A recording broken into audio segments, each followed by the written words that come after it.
According to a report published last week at education news outlet Education Week, 15% of school district leaders and principals surveyed said shortages are very severe, while 25% described the shortages as severe, and 37% said they were moderate. Only 5% of the officials surveyed said they were experiencing no staffing shortages, and another 18% described the shortages as mild or very mild. According to the report, slightly more than 3/4 of respondents said they're having trouble finding enough substitutes to cover teacher absences. 68% said bus drivers are hard to come by, and 55% said they're struggling to fill open positions for paraprofessionals and instructional aides. Full-time teaching positions, too, are causing headaches for administrators. Just shy of half of respondents identified teachers among the roles they're struggling to fill. According to a follow-up report on the survey, teachers named difficult work environments, overwhelming pandemic policies, and bitter political disputes among the main factors for the staffing shortages, as well as insufficient wages. We're certainly not feeling like we're in this period of recovery that we keep hearing about, Brooke Olson-Farrell, superintendent of the Slate Valley District in Vermont, told Education Week. We're still in this pandemic, and I think feeling the effects even more so this year than ever. According to the report, Olson-Farrell was working remotely and under quarantine after her vaccinated husband tested positive for a breakthrough case of COVID-19. The superintendent said she was facing difficulties in her attempt to hire custodians, teaching aides, bus drivers, special education assistants, and librarians. Detailing how she is managing some of the issues, Olson-Farrell noted the school district ended up cutting the middle school library program to prioritize library services for K-5 students. She described the severity of the situation, observing the middle school social studies teacher and a high school special education teacher both quit their jobs during the first week of school. They just walked out in the middle of the day, saying it was too much in this kind of environment, she said. It's just too stressful. A report at Fox 32 noted that schools in Illinois suburbs reopened this week despite facing a major teacher shortage of 3,600 education jobs remaining unfilled throughout the state. Administrators and newly retired teachers are stepping in as school districts offer increased compensation. Tulsa World also reported teacher retirements in Oklahoma rose this summer nearly 38% year-over-year. We have seen record numbers of retirements, Oklahoma State Representative John Waldron, D., said.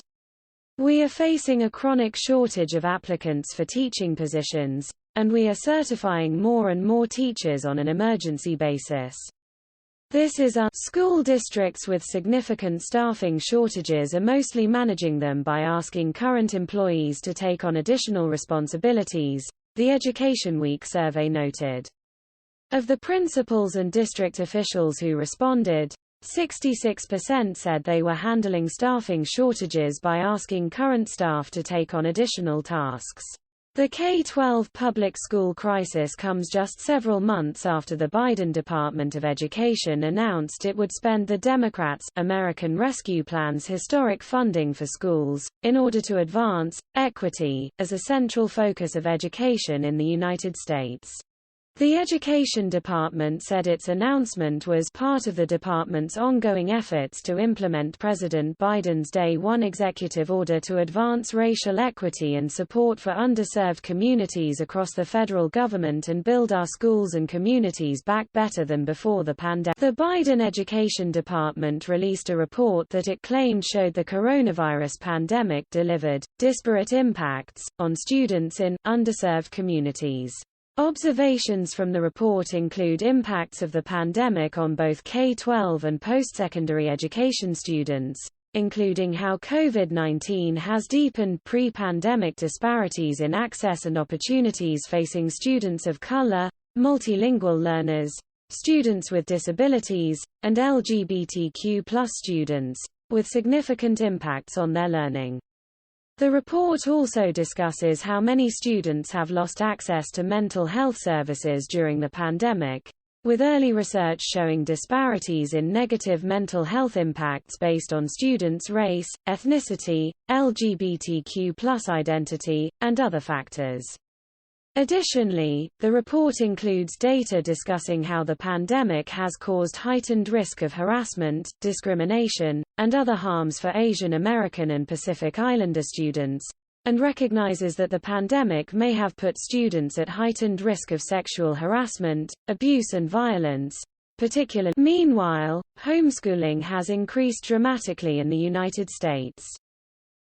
The U.S. Census Bureau reported in late March that 11.1% of K-12 students in the nation are now homeschooling, a significant jump from 5.4% when school closures went into effect in spring of 2020, and from the 3.3% of families who homeschooled prior to the coronavirus pandemic. The Census Bureau data showed homeschooling rates are surging among Black families, in which the proportion homeschooling increased from 3.3% in spring 2020 to 16.1% in fall 2020.